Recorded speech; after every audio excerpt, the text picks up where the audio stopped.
Dios mío, Dios mío, ven en mi auxilio. Señor, date prisa en socorrerme. Gloria al Padre, y al Hijo, y al Espíritu Santo, como era en el principio, ahora y siempre, por los siglos de los siglos. Amén.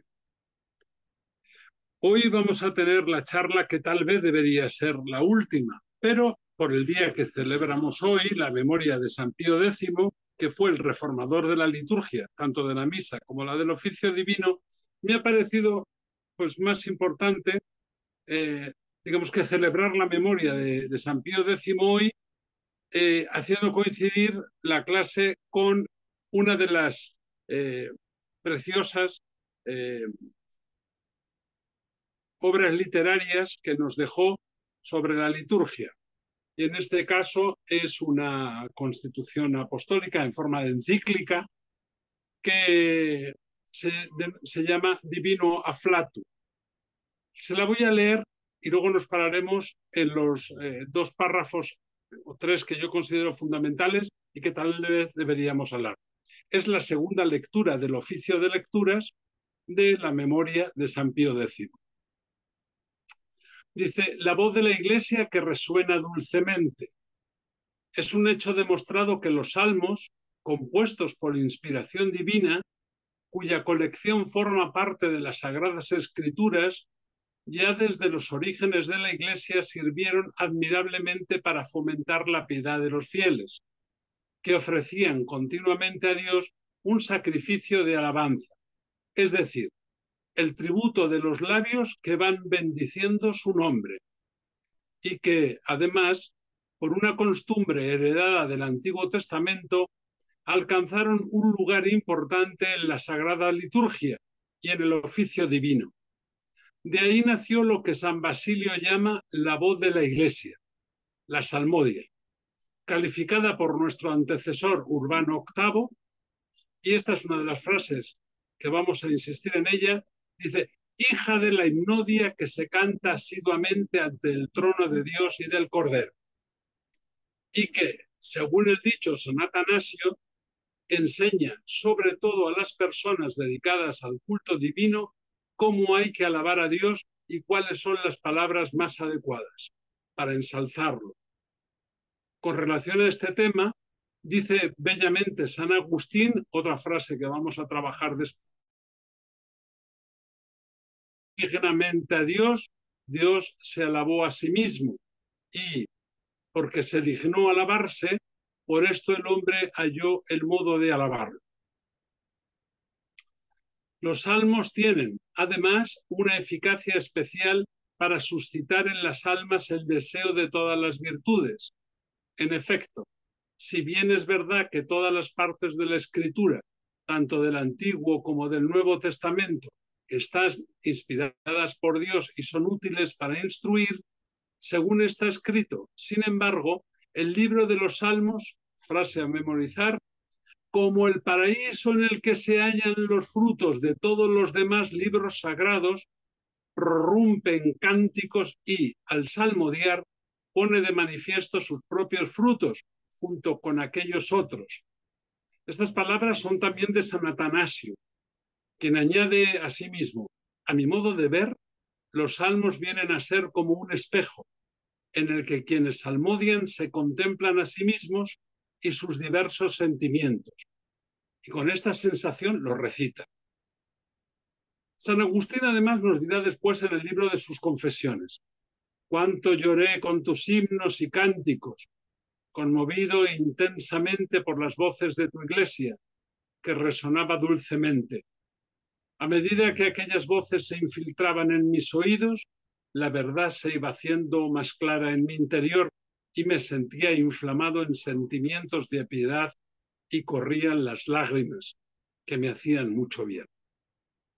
En efecto, ¿quién dejará de conmoverse ante aquellas frecuentes expresiones de los salmos en las que se ensalza de un modo tan elevado la inmensa majestad de Dios, su omnipotencia, su inefable justicia, su bondad o clemencia y todos sus demás infinitos atributos dignos de alabanza? ¿En quién no encontrarán eco aquellos sentimientos de acción de gracias por los beneficios recibidos de Dios o aquellas humildes y confiadas súplicas por los que se espera recibir, o aquellos lamentos del alma que llora sus pecados. ¿Quién no se sentirá inflamado de amor al descubrir la imagen esbozada de Cristo Redentor, de quien San Agustín oía la voz en todos los salmos, ora salmodiando, ora gimiendo, ora alegre por la esperanza, ora suspirando por la realidad? Vamos a comentar unos párrafos. Este texto después, como es costumbre, lo pasaré en un Word para que la academia se lo pueda colgar en el grupo y todo el mundo pueda, si quiere, leerlo con más detalle. Pero nos vamos a parar en estos 4 textos que, ya les digo, proceden de la Constitución Apostólica Divino Afflatus del Papa San Pío X, cuya gloriosa memoria celebramos hoy. Hija de la himnodia, o sea, hija del canto de los himnos que celebran el coro de los santos y los ángeles en el cielo, lo cantan asiduamente ante el trono de Dios y del Cordero. Eso es la salmodia, hija de la himnodia. En el cielo se cantan los himnos que alaban la gloria de Dios, y en la tierra los salmos que son hijos de esos himnos y que cantamos los hombres a la gloria de Dios. Cuando en misa decimos que con el coro de tus ángeles, ¿recuerdan ese texto? Si Dios quiere y seguimos viéndonos en la siguiente ciclo de charlas que serán dedicadas a catequesis de misa, hablaremos de textos como este. Con el coro de tus ángeles que cantan en el cielo, cantamos nosotros en la tierra. Dice el Papa Pío X que la salmodia, es decir, recitar los salmos, cantar los salmos, es hija de la himnodia, de esos himnos gloriosos que cantan los ángeles y los santos en la presencia de Dios. Es esa unión que hacemos y somos los coros celestiales. La siguiente frase que hemos señalado sería la de San Agustín, que hay un par de ellas de él. Para que el hombre alabara dignamente a Dios, Dios se alabó a sí mismo. Y porque se dignó alabarse, por esto el hombre halló el modo de alabar. Los salmos son escritos por inspiración divina.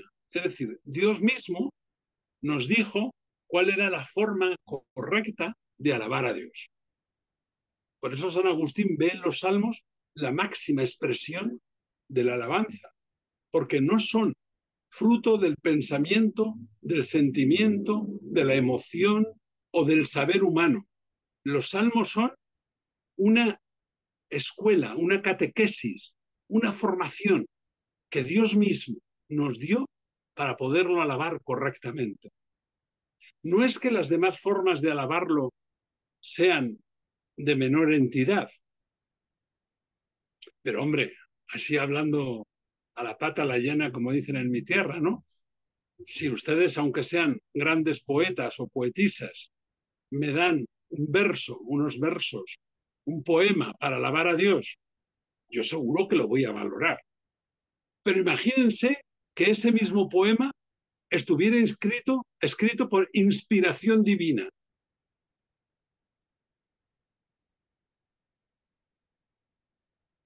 Si ya son maravillosos los versos, los poemas escritos por los seres humanos, imagínense los salmos que fueron escritos por inspiración divina.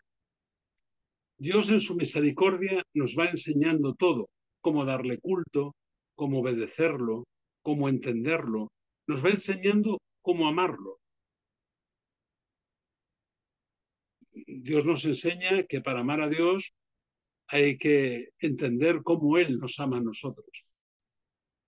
Igual que Dios nos ama, es como nosotros tenemos que amar a Dios y amar a nuestros semejantes. Con la misma caridad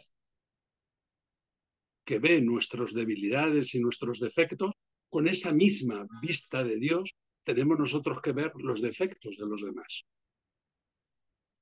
Con esa generosidad con que Dios nos ha dado todo, deberíamos dar nosotros a los que lo necesitan.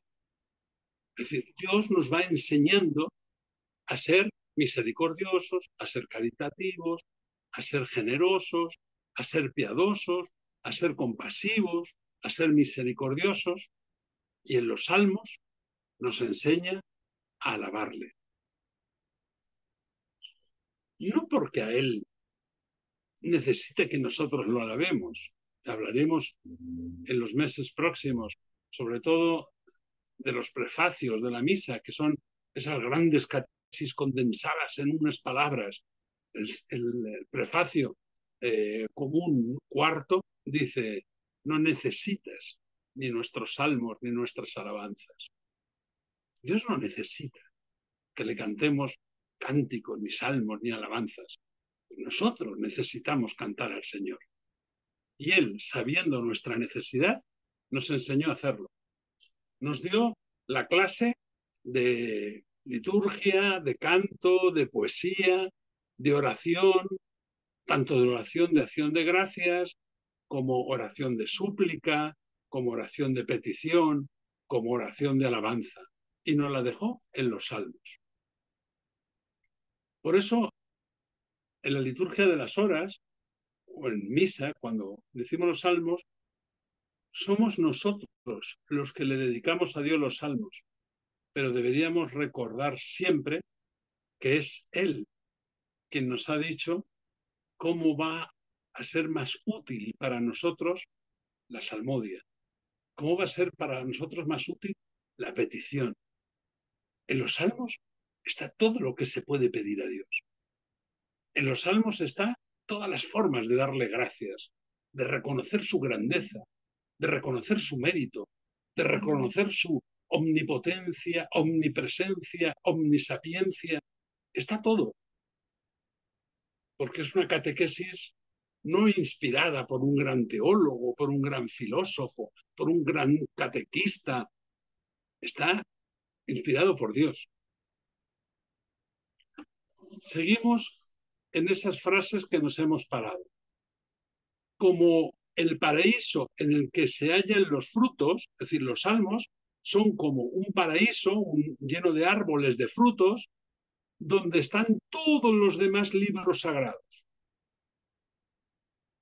Dentro de los salmos está condensado, resumido, hecho pequeñas frases y conocimiento poético, pero conocimiento todos los demás libros sagrados, los del Antiguo y los del Nuevo Testamento, porque los salmos hablan de Cristo, hablan de la historia de la salvación, hablan, incluso los salmos ya nos anuncian cómo va a morir el Señor y cómo va a resucitar el Señor, y nos anuncian cómo se hace presente la misericordia de Dios en nosotros. En los salmos están como resumidos, como extractados todos los demás libros. Son los frutos de todos los demás libros, que prorrumpen en cánticos, y al salmodiar pone de manifiesto sus propios frutos junto con aquellos otros. Dice San Atanasio: a mi modo de ver, los salmos vienen a ser como un espejo, en el que quienes salmodian se contemplan a sí mismos y sus diversos sentimientos, y con esa sensación los recitan. Fíjense qué bonito. Cuando yo estoy diciendo los salmos, leyendo los salmos, cantando los salmos, meditando los salmos, orando los salmos y los cánticos, estoy como mirándome en un espejo. Unas veces me reconoceré y diré: sí, sí, Señor, el Señor es mi pastor, yo no tengo miedo a nada porque sé que Él va conmigo. Te lo estoy diciendo de verdad porque yo tengo esa fe. Y otras veces diré: oh, mal asunto, porque cuando llega el valle de la muerte yo tengo miedo. Y si tengo miedo, Señor, es porque no creo que tú estés conmigo.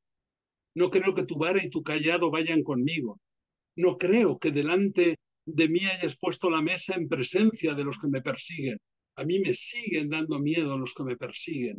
Me sigue dando miedo el valle de las sombras de la muerte. Ese Salmo 23 puede ser el espejo de mi falta de fe. El Salmo 22 puede ser el ejemplo de mis dudas de fe. Dios mío, ¿por qué me has abandonado? ¿No?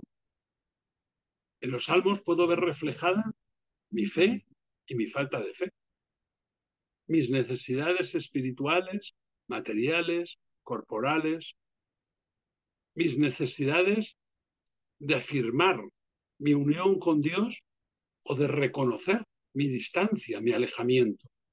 Por eso, como dice San Atanasio, los salmos son un espejo de nuestra propia realidad.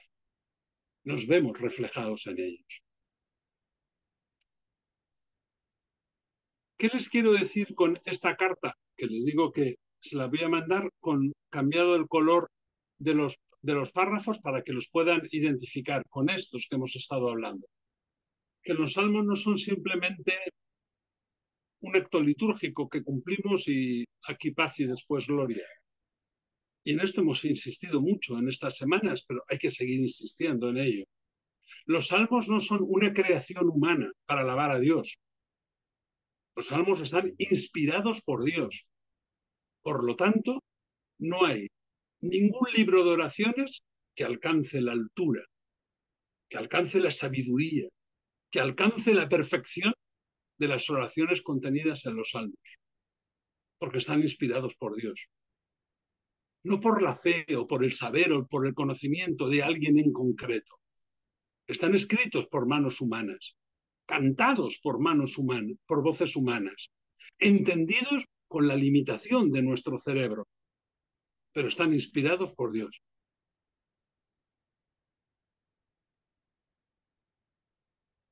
Toda la historia de la Iglesia ha mantenido esa tradición heredada ya del Antiguo Testamento de cantar los salmos.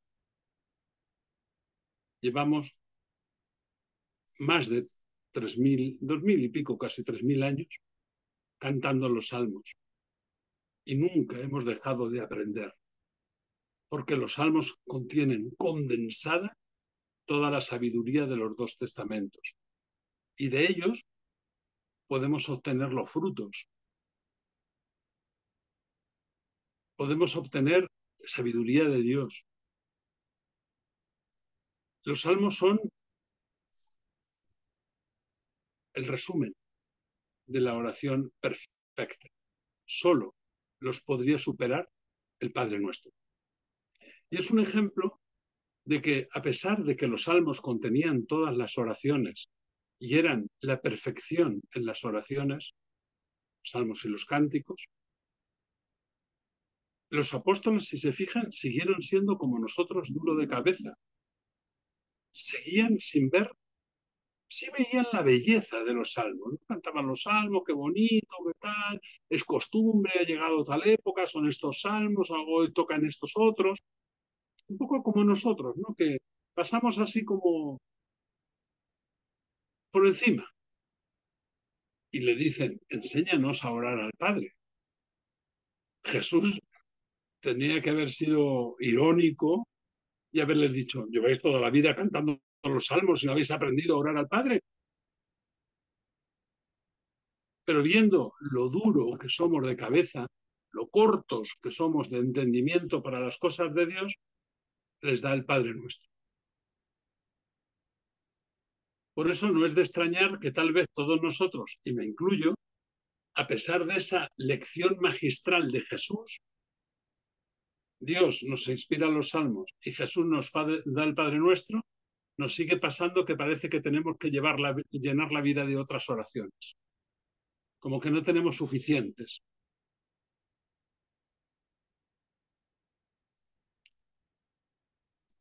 Deberíamos profundizar en los salmos porque están inspirados por Dios, los salmos y los cánticos que están en la liturgia de las horas, y en el Padre Nuestro porque es el resumen de todos los salmos.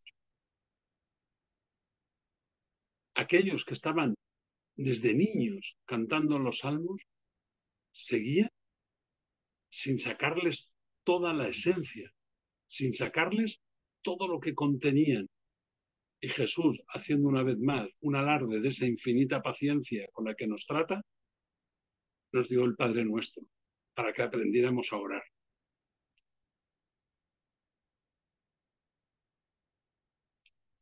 Si se fijan ustedes, si solo meditáramos las palabras de un salmo o de un Padre Nuestro, masticando su contenido, podríamos pasarnos meses. Y lo decimos de corrido.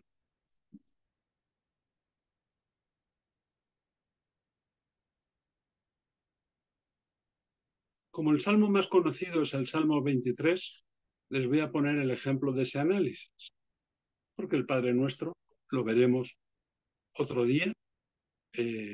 Desmenuzaremos el Padre Nuestro. Hoy vamos a desmenuzar el Salmo 23, no todo, solo la entrada, los iniciales. El Señor es mi pastor.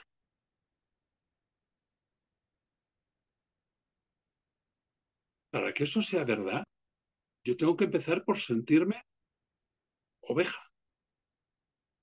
Es decir, tengo que reconocer que necesito que Dios me guíe. O sea, no es yo llevo mi vida, yo sé todo lo que tengo que hacer, veo por ahí 40 personas dando consejos y todo el mundo me aconseja. No, no. Ustedes y yo solo tenemos un pastor, que es Dios. Ese Dios, que es nuestro pastor, el Señor, nos ha dejado otros pastores, porque el rebaño es muy grande y todos necesitamos tener el pastor cerca. Y nos ha dejado otros pastores, que son nuestros obispos, empezando por el obispo de Roma, que es el obispo de toda la Iglesia.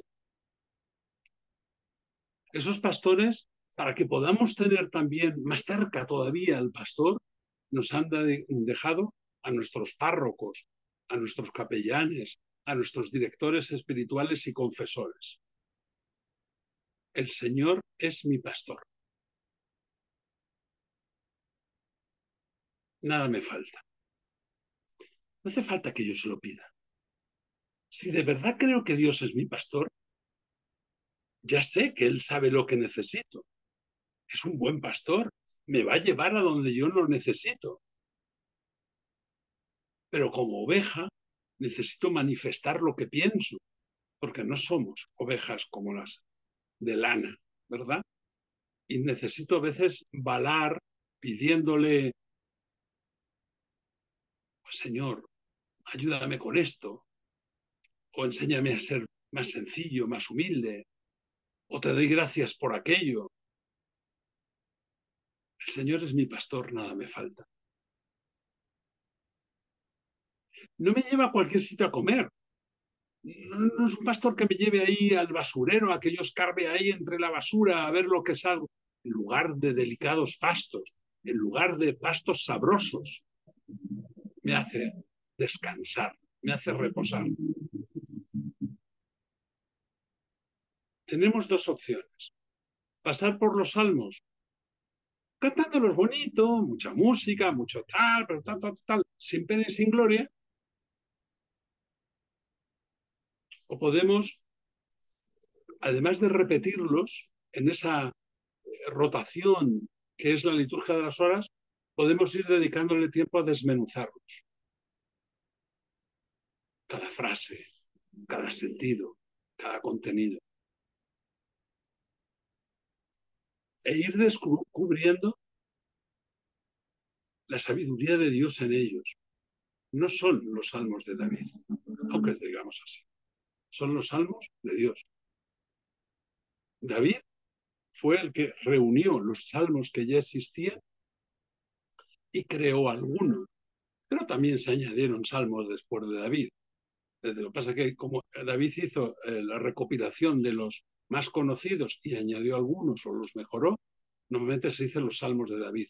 Pero no se les olvide que los salmos son de Dios, no son de David. Es poesía, oración, súplica y alabanza inspirada por Dios. Siguiendo los ejemplos que hemos visto de San Agustín y San Atanasio, es el huerto del Edén donde podemos comer de los frutos del bien. Los salmos son el fruto de la sabiduría. Cada uno de los salmos es como un árbol frutal que nos da sus frutos. En unos casos son la gratitud, en otros casos son la paciencia, la esperanza, la alegría, el sentirnos unidos a Dios, el saber que a pesar de que, según nuestros criterios, hay veces que las cosas no van muy bien, pues es solo pasajero. Saber que Dios está ahí siempre con nosotros. Esa es la enseñanza de los salmos. Y vernos en un espejo. Cuando yo estoy repitiendo un salmo, ¿me veo en él o no? Cuando el salmo apunta a un error, ¿me reconozco yo en ese error? Que me puedo reconocer hoy y mañana no porque no lo estoy cometiendo, pero lo cometo dentro de 2 meses. Por eso el ciclo de los salmos nos va dando como si fueran avisos, como si fueran sonidos de la campana del despertador. Unos para decir, dale gracias a Dios. Otros para decir, alaba al Señor con todas las criaturas. Únete al coro de los cielos. ¿Cuántas personas han soñado con volver a ver físicamente a sus seres queridos que ya están o en presencia de Dios o caminando hacia esa presencia? Pues a través de los salmos lo pueden hacer. Porque en los salmos, en la liturgia de las horas y en misa, nos unimos al coro de los ángeles, al coro de los santos, y cantamos juntos con ellos, en nombre de toda la creación, las grandezas de Dios y sus misericordias. En ese momento que estamos en misa, en ese momento que estamos en los salmos, estamos reunidos en Dios con todos los que nos precedieron, con todos los que estuvieron antes que nosotros, con los que están ahora con nosotros, cerca o lejos, y con los que todavía ni han nacido ni sabemos cuándo nacerán. Es un momento sublime, es un momento excepcional y hay que vivirlo como tal. No es un ejercicio de coro, no es un ejercicio de canto, no es una obligación religiosa, es un misterio de unión, de comunión, es un misterio de participación. Que a través de este pobre fraile, las piedras le den gracias a Dios porque las creó, no sé ustedes, pero a mí me encanta. Me permite vivir la vida de otra forma. Claro que solo soy pues un anciano lleno de achaques, a veces con mis momentos de mal humor, a veces con mis momentos de fragilidad, de flojera, pero cuando pienso que a través de mí, de mi pobre voz, el universo entero le agradece a Dios en un salmo de alabanza por haberlo creado, o el universo entero, o lo que se necesita en ese universo, le piden a Dios pues el pan, un pasto sabroso, el agua fresca, la ayuda en los momentos de temor. Yo me siento muy bien. Cuando pienso que me uno para ser con Cristo y en Cristo, es decir, ser Cristo pidiéndole al Padre por todo y por todos, mi vida cambia. De verdad, mi vida cambia. Por eso no necesito hacerme un lifting, porque yo en el espejo me veo como soy, pero en los salmos me veo maravilloso. No necesito perder 40 kilos y poderme hacer fotos musculado y con ropa de marca, porque me reviste Dios con su propia gloria en ese momento que estoy participando con el coro de los ángeles, con el coro de los santos, con Cristo mismo en su alabanza. Claro que hay días grises y hay días luminosos, pero todos son creación de Dios y por lo tanto todos tienen algo bueno, aunque yo no sea capaz de verlo. Tengo un gran amigo que fue mi amigo, mi confesor y mi director espiritual durante muchos años. Él vive en España y por lo tanto ya no puede ser mi confesor. Es un hombre bastante joven, tiene menos de 50 años y lleva 7 años peleando contra el cáncer. Cada vez que va a la revisión, pues son 2 pasos atrás y 1 paso adelante. Y hace unos días hablábamos.